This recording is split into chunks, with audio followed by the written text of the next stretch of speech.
There's so many things that come up in my criminal defense cases that I knew about for many, many years and even relied on as a prosecutor, that now that I'm on the other side and defending people, I look at it from a different perspective and I think to myself, why didn't I have a problem with this before? And what's coming to mind to me today, because I'm dealing with it in a case that I'm taking to trial, is something called a controlled phone call. Now, just to back it up and remind people, when police take statements from somebody, a suspect, they have to read what's called Miranda rights to them. You all know what Miranda rights are. You've seen it on TV. It's the right to remain silent, the right to an attorney. The police have to inform you that anything you say can and will be used against you. Miranda warnings. So anytime a detective or police officer asks you questions, takes you down to the precinct, some sort of custody. By the way, you don't have to be arrested or in cuffs for you to be in custody.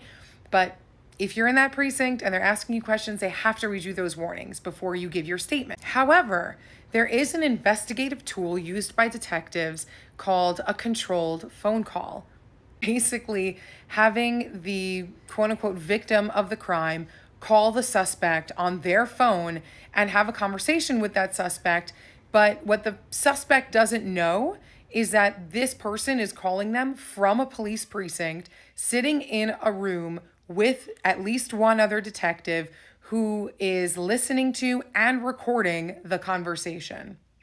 And that detective and even the person making that phone call does not have to tell the person on the other line that they're being recorded, doesn't have to tell the other person that detectives are literally sitting in and listening to them, doesn't have to say anything. They just call the suspect and talk about the case. They talk about the incident. They say, don't you want to apologize for the thing you did to me? And then they try to get them to say sorry, or they try to get them to make some sort of admission or confession or talk about the case and just basically give details that the police otherwise would have never had. And it's totally allowed, by the way. This at least is in New York. It's totally allowed. And it's kind of just a loophole, right? For the detectives to essentially get what they want to get out of the suspect without letting them know that they're listening in and without giving them these Miranda rights. With the person on the other line who's receiving this call has no idea. They have no clue that they're being listened to and recorded by the detectives.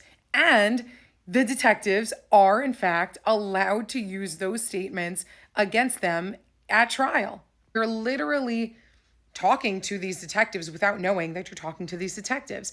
And by the way, before that accuser makes that phone call, the detectives prep them. They tell them what to say, what they need to try to get out of this person.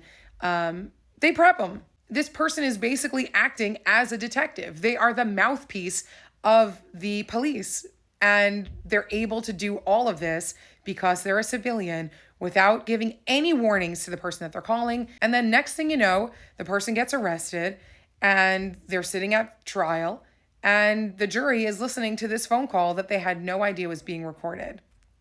So to anyone out there who gets a phone call from somebody and it feels suspicious, it feels like you're being interrogated by that person.